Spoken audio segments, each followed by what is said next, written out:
Oi gente, tudo bem? Eu sou a Ana Lu e eu li Ponciá Vicêncio, da Conceição Evaristo. Esse foi o meu segundo livro da Conceição Evaristo. O primeiro foi Olhos d'Água, que é um livro de contos. Esse daqui é um romance, então é o primeiro romance que eu leio dela. E eu escolhi esse livro para cumprir a categoria Um Livro Escrito por uma Mulher Negra do Desafio Fabuloso. Não foi, nem um pouco difícil cumprir essa categoria. Na verdade, eu já li vários outros livros de mulheres negras esse ano, mas esse era o que eu tinha colocado na lista mesmo, então eu quis ler durante o mês de maio, mesmo já tendo lido o Kindred, da Octavia Butler, que saiu resenha aqui na segunda-feira. E então hoje a gente vai conversar um pouquinho sobre ele. Bom, se você já leu alguma coisa da Conceição Evaristo, você já conhece essa voz dela. A Conceição, ela tem uma voz muito forte e muito melancólica para falar das agruras da vida. Então no Olhos d'Água, que já tem resenha aqui no canal, eu vou deixar o link nos cards, ela fala principalmente de vivências de mulheres negras e pobres.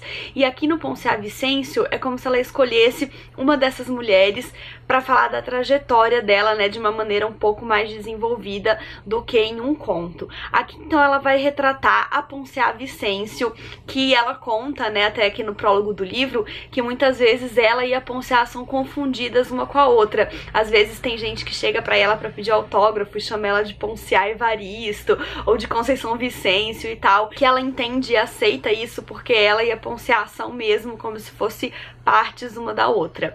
Então aqui nesse livro a gente tem, principalmente a história da Ponciá, mas a gente tem também a história da mãe dela e do irmão dela, o Luande e a Maria Vicêncio. E os três, eles moram numa vila no interior, e a Ponciá é a primeira deles a decidir se mudar para São Paulo, para cidade grande, para tentar a vida por lá. Depois o irmão dela vai acabar indo e depois a mãe para tentar encontrar os dois.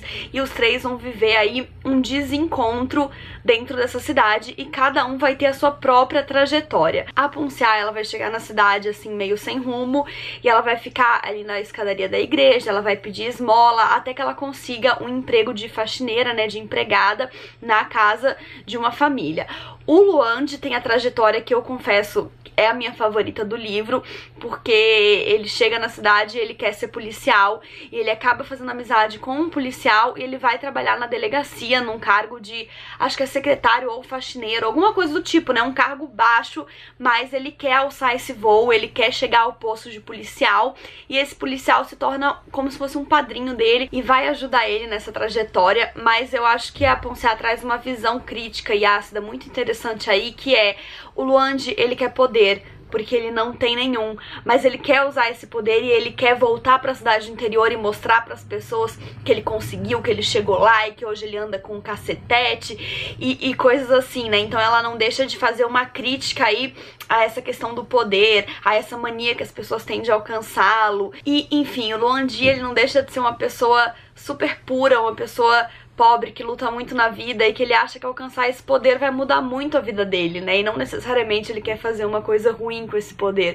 mas ele acha que chegar lá realmente vai significar muita coisa. E não tem como a gente pensar que não, Não tem como a gente não entender essa visão dele. A mãe da Ponciá já tem como principal objetivo encontrar os filhos e reunir a família. E os três têm uma trajetória bastante sofrida, e dentro dessa melancolia toda, a Conceição coloca essas pitadas mais ácidas e críticas relacionadas à sociedade. Isso acontece menos nesse livro do que acontece em Olhos d'Água, mas mesmo assim essas discussões estão presentes. Mesmo no meio dessa prosa tão poética, que funciona mais como um fluxo de consciência, mesmo sendo narrada em terceira pessoa, ela vai conseguir propor questões de gênero, questões de raça. A própria Ponciá, em alguns momentos, vai viver situações como essas ou vai refletir sobre situações como essas. Tem um momento, por exemplo, onde ela fala que dentro da vivência negra não faz tanta diferença você ser mulher ou você ser homem, porque o homem negro sofre tanto quanto a mulher negra. Então aí ela provoca, com uma situação onde a violência de gênero acaba sendo menor do que a violência de cor, do que o racismo, e acaba por vezes então passando um pouco despercebida. Mas isso em relação à vida como um todo, porque dentro da casa dela a violência de gênero tá presente, porque ela acaba se casando com um personagem que é chamado apenas de o Homem de Ponciá, e ele bate nela, então ela sofre essa violência de gênero dentro de casa, e a Conceição aborda então também situações como essas em seu livro. Uma coisa que eu gostei muito na construção desse romance é a forma com a qual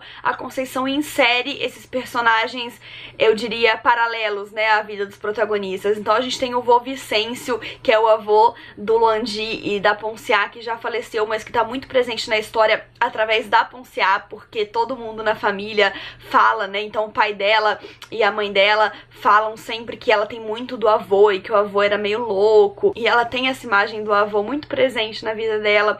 Outros personagens como o próprio homem de Ponciá, o soldado Nestor, que é o policial aí que meio que apadrinha o Luandi, e a Belisa, né, que é uma prostituta pela qual o Luandi vai se apaixonar. Esses personagens aparecem de uma maneira leve e muito real na história, porque eles só estão ali à medida que eles interferem na vida dos protagonistas. E eu acho isso muito real, porque esses personagens paralelos, eles têm que aparecer mesmo na história na medida que eles influenciem e apareçam na vida dos protagonistas, na medida que eles tenham importância para essas pessoas.